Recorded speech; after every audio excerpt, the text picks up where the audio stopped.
요사이 각 기업체에서 유능한 인재를 확보하고 전문 인력을 확보하기 위해서 과거에는 상상하지도 못하는 다양한 면접의 방법을 동원을 하고 있습니다.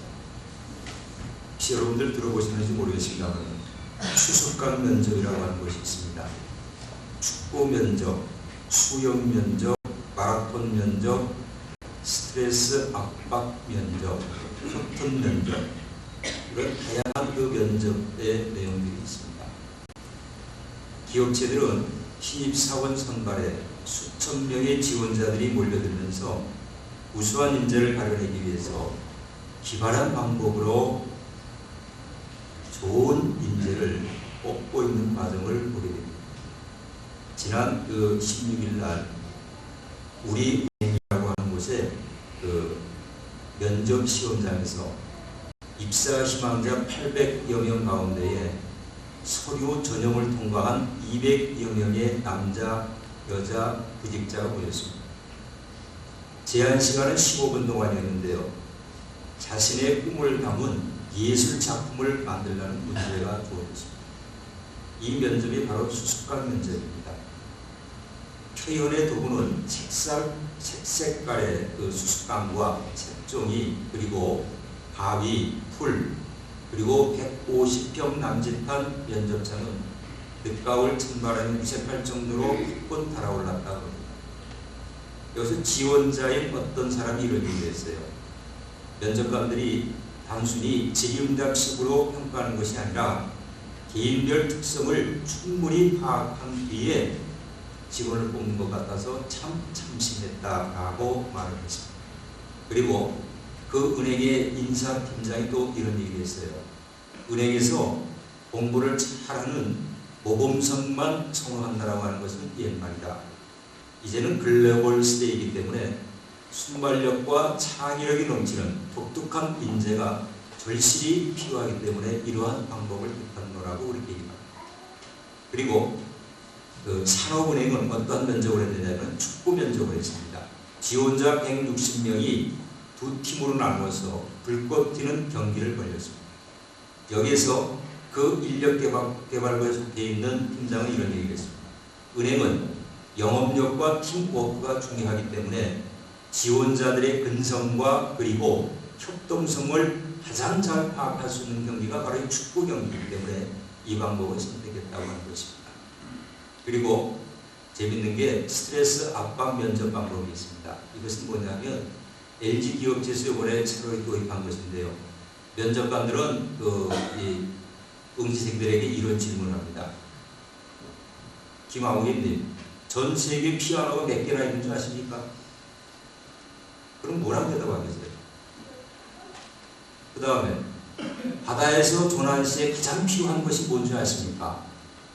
그리고 더 재밌는 스트레스를 주는 질문 내용이 뭐냐면요.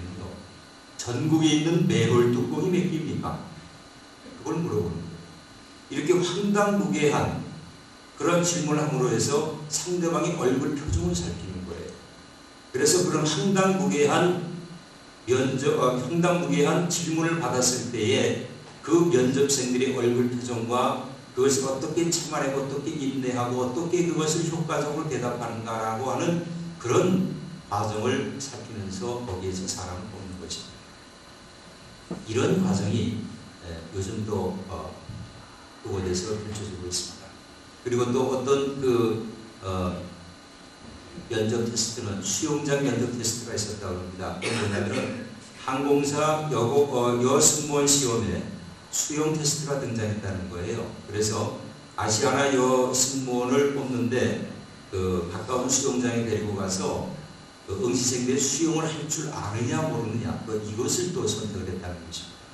그래서 요즘에 여러 각양각색의 이러한 면접의 방법을 통해서 각 회사에서는 뭔가 창의적으로 그리고 특출난 그러한 좋은 인재 그리고 자기들의 회사에 가장 근접한 그러한 인재를 활용하겠다고 하는 그런 의도에서 여러 가지의 방법을 동원하고 있는 것 같습니다. 이렇게 좋은 인재를 선발하는 일이나 또한 자기가 원하는 직장에 들어가기 위해서 치열한 경쟁 속에서 그 일들을 치루어야 하는 응시생들에게 있어서는 피가 마르는 그런 자기와의 싸움이 아닐 수가 없습니다. 그렇지만은 이제 우리나라의 경제가 굉장히 좋지 못하고 앞으로도 향후 한 3년에서 5년 동안은 그렇게 경제가 활성화되어지지 못하기 때문에 이러한 그 입사 경쟁은 아마 더욱더 치열해질 것이고, 그로 인해서 면접의 방법도 굉장히 다양한 방법으로 나타나지 않을까, 그렇게 생각해 볼 수가 있습니다. 여러분들, 요사이는요 어디든지 일자리만 있으면 들어가려고 줄을 서고 응시를 하려고 하는 사람들이 굉장히 많이 늘어나고 있습니다. 얼마 전에 그 경상도 구미시에서 환경미화원들을 뽑는 그런 그 구직시험에 경쟁률이 19대 1이었다고 하는 것입니다. 거기에는 상당수가 대학교 졸업한 학생들도 많이 들어왔다는 거예요. 옛날엔 상상할 수가 없었다라고 하는 것입니다. 우리 이 근처에 있는 경동탄광이라고 여러분들 아시죠? 이 경동탄광에는요, 지금 20대, 30대 되는 애들이 일자리가 없는데도, 사람을 뽑지 않는데도 이력서를 놓고 가면서 언제든지 자기를 불러만 주시면 오겠다라고 하는 대기 신청자들이 좀 몰려있다는 겁니다. 과거에는 그 인사 담당하는 사람이 일일이 이것저것을 찾아다니면서 취업을 구걸해야 했었는데, 요사이는 너무나 많은 사람들이 자원을 해서 자리가 없는데도 어찌해야 좋을지 모르는 그런 행복한 고민을 하고 있다고 합니다. 이같이 취업난이 어려우니까 무엇이든지 하겠다라고 하는 이들이 많이 나서서 정말 직업의 귀천이 사라지고 있는 그런 시대 속에서 우리가 살아가고 있습니다.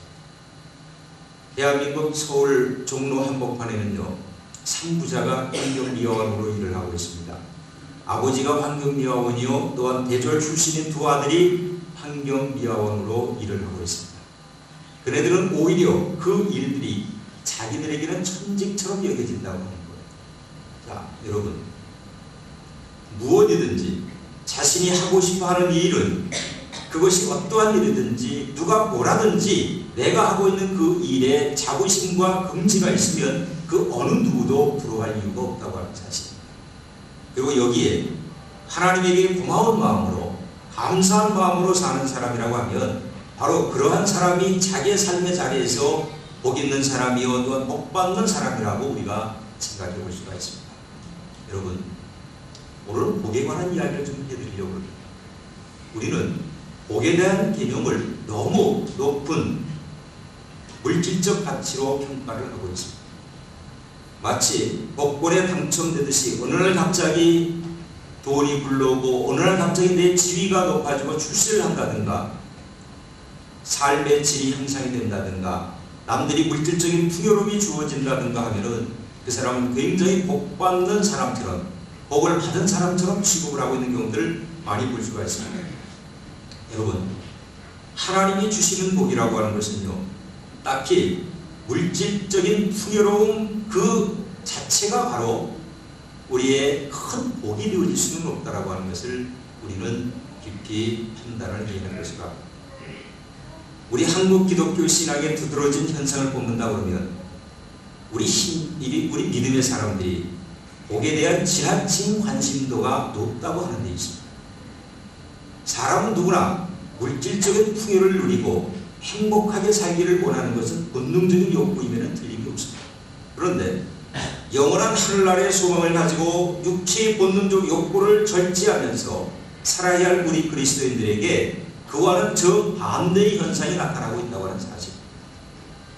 우리나라 초대 기독교 지도자들은 심령이 가난한 자들은 복이 있나니 라고 하면서, 또한 부자는 천국에 들어가기가 어렵다라고 하는 이러한 성경 말씀들을 인용하면서 오히려 가난하게 사는 것을 믿었기요, 가난하게 사는 것보다도 더 중요한 것은 하나님께 은혜를 얻고 구원을 얻으며 살아가는 것이 더 값진 복 있는 사람이라고 가르쳐 왔습니다. 물질적으로 가난해도 내가 예수를 잘 믿는 마음이 있으면 바로 그 사람이 복 있는 사람이요, 성경대로 그리고 바르고 정직하게 복에 대한 개념을 올바로 가르쳐 주었습니다.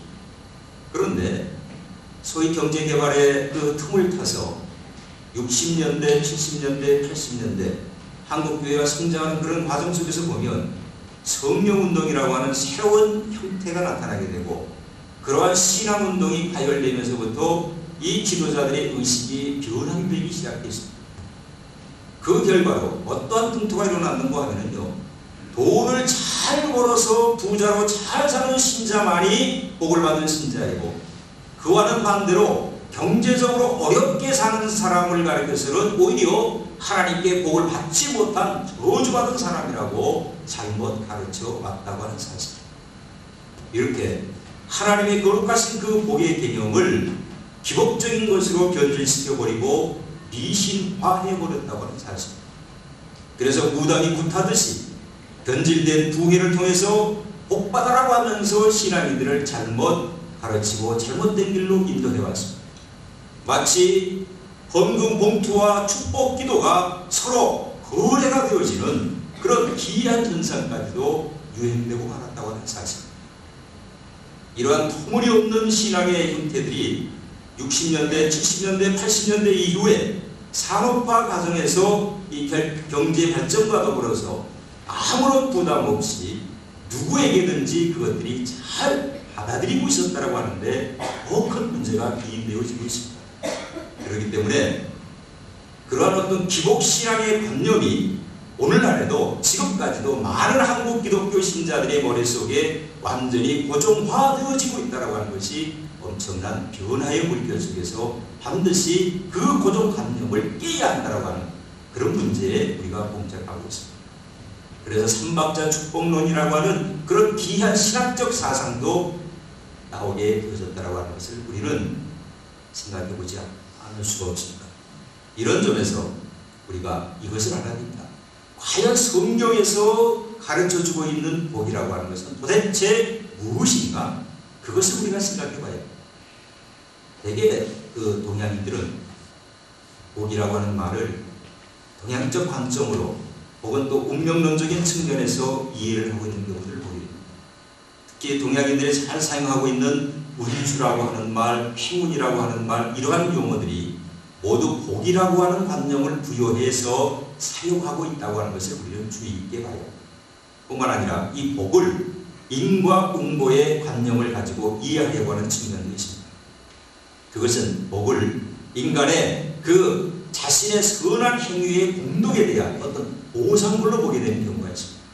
그래서 우리가 무엇을 잘하고 잘하면 뭐든지 잘하면 그것이 나에게 다 복으로 돌아온다라고 하는 그런 생각들을 많이 하고 있습니다. 그런데 여러분, 성경에서 말하는 기독교의 복이라고 하는 것은 절대 주권자이신 하나님께서 자기의 기쁘신 뜻을 따라서 베푸시는 하나님의 은혜의 선물임을 우리는 알아야 할 것입니다. 이것은 복에 대한 동양의 운명론적인 입장이나 인과응보론적인 그런 입장이나 인본주의적인 입장을 모두 배제하는 독자적인 성경적 정의의 복의 개념을 우리가 바로 알아야 할 것입니다. 창조주 하나님께서 피조된 인간에게 베푸시는 은혜의 선물인 복을 성경에서는 크게 두 가지 관점에서 가르치고 있습니다. 하나는 일반 은총에 관한 복의 개념이 있고요. 그리고 하나는 특별 은총에 관한 복의 개념으로 고려해 볼 수가 있습니다.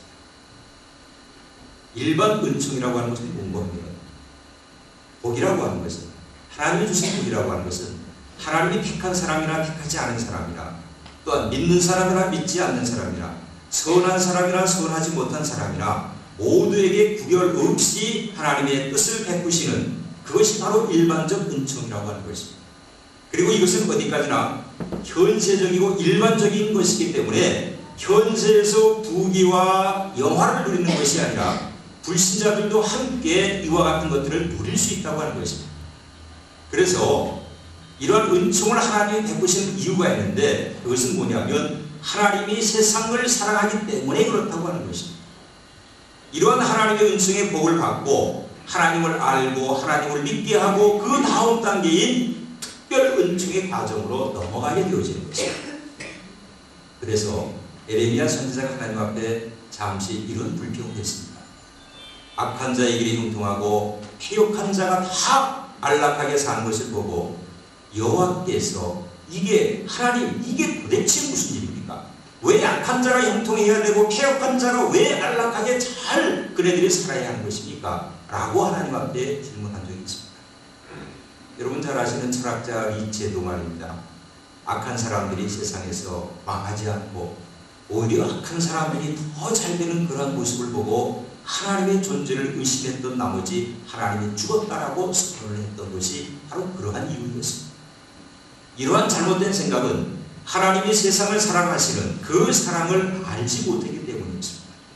하나님께서는 일반 은총에 속해 있는 사람은, 일반 은총에 속해 있는 복은 어느 누구에게나 100% 주는 그런 보편적인 복이었다라고 하는 사실. 그런데 일반 은총 다음의 단계가 바로 특별 은총에 관한 복입니다. 이 복은 하나님께서 창세전에 그리스도 안에서 선택되어진 사람에게만 특별히 베푸는 그러한 은총의 복입니다. 이것은 어디까지나 내세적이고 그리고 심령적이고 특수적이기 때문에 신자나 불신자가 구별 없이 받는 것이 아니라 반드시 택한 사람만이 받는 복이 바로 특별 은총의 복입니다. 성경이 말하는 기독교의 복은 바로 이와 같은 특별 은총에 속한 신령한 복을 말씀해 주고 있는 것입니다. 그래서 예수님께서 산상수훈에서 가르치신 8복에 관한 말씀은 모두가 하나님의 택하신 백성들이 받아서 누리는 특별 은총에 관한 신령한 복에 관한 말씀을 우리에게 가르쳐 주고 있는 것이었습니다. 여러분들, 사도 바울이 복음을 전하다가 매를 맞았습니다. 굶주리기도 했습니다. 헐벗기도 했습니다. 감옥에 갇히기도 했습니다. 그러나 거기에서 잠깐 받는 그 고난은 장차 받을 영광과 좋게 비교할 수 없다고 하면서 감옥 안에서도 그렇게 어렵고 힘든 상황 속에서도 그는 자신의 믿음을 포기하지 않았습니다. 그것은 바로 하나님께서 택해 주신 그 은총에 감사한 마음이 있었기 때문에 그 어렵고 힘든 상황 속에서도 복음을 전할 수 있었던 것은 그가 하나님으로부터 신령한 복을 받았기 때문이었다라고 말씀드릴 수가 있습니다. 그래서 여러분들, 결론적으로 성경적인 복이라고 하는 것은 누구나 다 얻는 보편적인 일반 은총에 속한 것이 아니고 특별 은총에 속한 것이고 내세적이고 신령적인 것으로서 지금 우리가 하나님의 뜻을 이루며 살아가는 그 삶의 자체가 바로 하나님의 복을 누리면서 살아가고 있다고 말씀드릴 수가 있습니다. 그래서 오늘 우리가 함께 읽은 시편 1편의 본문의 말씀에 있는 복 있는 사람은 세상 사람들과 그리고 악한 사람들과 전혀 다른 삶의 내면을 이루면서 살아가는 그러한 양면성을 우리가 말씀을 통해서 볼 수가 있습니다. 그래서 여러분들, 복 있는 사람은 절대로 어떤 사람들이냐? 복 있는 사람들은 절대로 악한 사람의 꼬임에 속임수의 달콤한 유혹에 향락과 쾌락에 마음을 빼앗기지 않는 사람입니다. 그리고 복 있는 사람은 절대로 남을 시기하고 미워하고 용서하지 못하는 마음, 남을 속이는 마음, 남에게 상처를 주는 마음, 남에게 자신의 얄팍한 이익을 위해서 상처를 주고 못질을 해대는 그런 습관적인 죄인들과 함께하지 않는 사람이 바로 복 있는 사람이다 하는 것입니다. 그래서 복 있는 사람은 오직 하나님의 말씀을 즐거이 꿀송이처럼 달게 여기면서 항상 말씀을 아는 데 지키려 하지 않고 말씀을 읽고 보고 그것을 지키려고 하고 행하려고 하고 무엇인지 하나님의 말씀의 관점에서 생각하고 행동하고 남에게 유익을 끼치면서 따뜻한 하나님의 사랑을 삶에 품고 사는 사람이 바로 복 있는 사람이다. 그렇게 오늘의 말씀에서 우리에게 가르쳐주고 있습니다. 이렇게 복 있는 사람은 혹독한 가뭄이 와서 마르지 않는 시냇가에 심은 나무처럼 뿌리가 깊고 건강해서 항상 정해진 철에 많은 사람들을 위해서 풍성한 열매를 나누어주는, 그야말로 보기에도 좋고 늘 누구에게도 사랑을 받고 늘 푸른 그 모습 그대로를 간직하면서 자라나면서 항상 형통한 복을 누리는 그러한 사람이 바로 복이 있는 사람이다라고 가르쳐주고 있습니다. 그런데 오늘 본문 말씀에 보시면 복을 누리지 못한 악인의 형편을 볼 수가 있어요. 복을 누리지 못한 악인들은 쭉정이처럼 자기 자리를 찾지 못하고 잘못된 삶의 방향과 이기적인 생각으로 늘 천대를 받고 무시를 당하고 결국에는 복받는 사람들을 부러워하고 복받는 사람의 자리에 들어가고 싶어도 들어가지 못하고 스스로 파멸에 끝나서 하나님의 심판이 너무나 커서 견딜 수 없는 그런 아주 암담한 비극을 맞는 그런 사람을 가르쳐서 바로 복이 없는 사람, 복을 받지 못한 사람, 악한 사람이라고 규정을 하고 있습니다. 여러분, 이같이 복 있는 사람은 늘 푸른 소나무처럼 항상 하나님을 사랑하는 마음에 변함이 없고요. 그리고 하나님의 일을 행함에도 변함이 없고요. 하나님의 사람들과의 교제에도 변함이 없는 그런 사람을 가르쳐서 복이 있는 사람이다. 그렇게 말씀드릴 수가 있습니다. 여러분, 우리가 하나님 앞에 어떤 일을 하느냐 하는 것은 그렇게 크게 중요한 것은 아닙니다. 그 일에 대한 평가는 어느 누가 결정하는 것이 아니라 하나님이 해주십니다. 그러므로 복을 주시는 것도요, 하나님께서 직접 복을 주시지 사람이 복을 주시는 것은 아닙니다. 다만 우리가 하나님 앞에 애원하는 마음으로, 부탁하는 마음으로 누군가를 위해서 축복 기도를 우리가 해줄 수 있는 것입니다. 그러나 마지막으로 그 복을 주시는 결정권은 누구에게 있느냐? 그것은 하나님에게만 알려져 있습니다. 그래서 내가 복을 받을 수 있고 복을 받을 수 없는 것은 사람과 사람의 관계에서 주어진 것이 아니라, 일과 관계에서 주어진 것이 아니라 하나님과 나와의 믿음의 관계에서 주어졌다고 하는 것을 우리는 잊지 말아야 할 것입니다. 그렇기 때문에 우리는 하나님에게 잘 보이기 위해서, 하나님에게 인정받기 위해서, 그리고 하나님에게 복받는 사람으로 인정받기 위해서는 불복이 없는 신앙생활을 한다고 하는 것이 얼마나 중요한 것인가, 그리고 한 마음으로 봉사하고 섬기는 삶을 산다고 하는 것이 얼마나 중요한 것인가를 우리는 잊지 말아야 할 것입니다. 이런 이야기가 있습니다.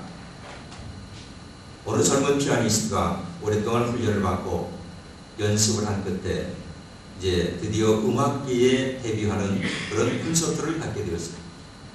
많은 사람들이 왔습니다. 자기가 생각해도 그날 연주는 성공적이었다라고 생각이 들었어요. 그래서 연주회가 성공적으로 끝났고 관중들이 막 일어나서 기립박수로 박수를 쳐줬어요. 너무 잘했다고 찬사를 보냈습니다. 그런데 객석 중에서 저 구석에 앉아 계신 어느 할아버지 한 분이 아무 반응이 없이 심각한 표정으로 앉아 계신 거예요. 무대 뒤에서는 성공적인 연주회로 칭찬을 받고 축하를 받았는데 막상 그 할아버지 얼굴을 보니까 이 피아니스트가 두려운 마음이 듭니다. 그러자 많은 사람들 앞에 이런 얘기를 했습니다. 여러분들, 저는 오늘 콘서트가 성공한 것이 아니라 실패를 했습니다. 그 이유는 저기 계시는 저 할아버지가 바로 제 선생님이십니다. 저분이 저에게 잘했다라고 저를 축하해주고 저에게 격려를 해주었다라고 그러면 오늘의 콘서트는 성공을 했을 것인데, 내가 오늘 했던 연주는 아마도 우리 선생님에게 마음이 닿는 부분들이 많이 있었던 것 같습니다. 그렇게 얘기합니다. 제가 이런 말씀 드린가 하면은 우리 그리스도인들도 마찬가지입니다. 잘 들으십시오. 우리는 주님을 섬기고 이웃을 섬기고 교회에서 봉사하면서 생활을 하고 있습니다. 그러나 이 모든 것들이 우리가 잘못 생각하면 사람을 의식하고 할 때가 많이 있습니다. 사람에게 어떻게 보일까 그것을 염려하면서 그것을 오히려 두려워할 때가 많이 있습니다. 여러분들, 누구든지 누가 뭐라고 하든지 어느 사람을 두려워하지 마시고 사람을 의식하지 마시고 일하시길 바랍니다. 마지막 주님께서 정말 착하고 신실한 종아 참으로 내가 수고했다라고 하는 그 주님의 음성을 듣고 주님의 칭찬을 듣는 것이, 그것이 진짜 우리에게 격려요 복 있는 사람으로서 들어야 할 마지막의 칭찬의 말씀인 것입니다. 누구에게든지 사람에게서 칭찬을 얻었다고 해서 기뻐하지 마십시오. 사람에게서 미움을 받았고 지적을 받았다고 해서 마음아파하지 마십시오. 오직 우리의 모든 일의 관계는 하나님과 나와의 관계 속에서만이 이루어질 수 있다고 하는 것입니다. 진심으로 내가 하나님의 말씀 안에서 섬기고 사랑하는 진솔한 마음으로 일하고 봉사하며 그 상급은 하나님께로부터 얻는 것임을 우리는 잊지 말아야 할 것입니다. 오늘날 우리 현대 기독교인들의 삶의 내용을 보면 이런 모습들 속에서 우리는 복 있는 사람은 시냇가에 심은 나무처럼 늘 푸른 상태를 유지해야 할 것입니다. 바로 그곳이 하나님의 품 안에 있는 곳이요, 그것이 바로 이 교회가 되어질 수 있습니다. 그렇기 때문에 여러분들, 교회 안에 거하면 늘 푸른 나무가 되어서 알찬 열매를 맺을 수가 있습니다. 그래서 교회를 중심적인 삶으로 여러분들 봉사하시고 배우시고 지키시고, 그리고 사랑하는 훈련을 배우시고 용서하는 훈련을 여러분들이 교회 안에서 배우셔야 할 것입니다. 그리고 여기에서 연습하고 여기서 실천해 나가는 모습이 되어야만 세상 속에서 바르게 살아갈 수가 있습니다. 그렇기 때문에 여러분들, 교회를 너무 쉽게, 너무 단순하게 생각하지 마시길 바랍니다. 교회는 무겁게 생각하십시오. 교회는 하나님의 집입니다. 예수님이 피로 사신 값진 곳입니다. 정말 우리 소독교회는 45년의 역사를 이루기까지 수많은 사람들의 기도와 땀과 눈물과 피를 흘리듯이 보존하고 아끼며 지켜온 하나님의 절이 바로 이곳입니다. 거룩한 마음으로 주입하시길 바랍니다.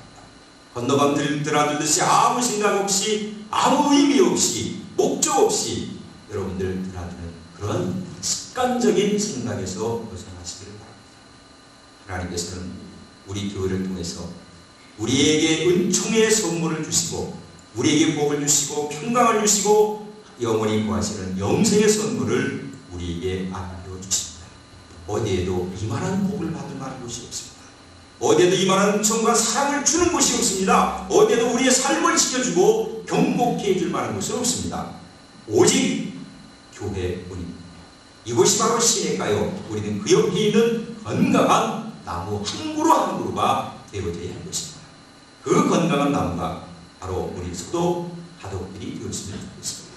그래서 우리 모두 복 있는 사람으로서의 품위와 자기의 정체성을 잘 지켜서 올바른 하나님의 사람이 되어서 그 복을 간직하고 누리고 나누어주는 그런 아름다운 소도의 가족들, 우리 모두가 되시기를 주의 이름으로 소원합니다. 기도하겠습니다. 고마우시고 감사하신 아버지 하나님, 복을 누리는 사람들, 복을 받는 사람들, 하나님, 해발이 낮은 길거리에서는 결코 제주도 같은 땅에서는 자랄 수가 없듯이 우리가 있어야 할 곳에 내가 있어야만이 그 열매가 풍성하게 자라날 수가 있습니다. 그래서 우리가 생활 속에서 맺어야 할 열매가 무엇이 있겠습니까? 그것은 갈라디아서 6장 22절에서 23절 말씀에 보면 성령의 9가지 열매가 있습니다. 그 9가지 열매를 여러분들 기억하십니까? 사랑과 희락과 화평과 오래 참음과 자비와 양성과 충성과 온유와 절제의 9가지 열매입니다. 이 9가지의 성령의 열매가 바로 성령이 충만한 성품 속에서 자라나게 되어집니다. 사랑하는 우리 소도의 가족들은 교회에서 열심히 성령의 충만함을 받는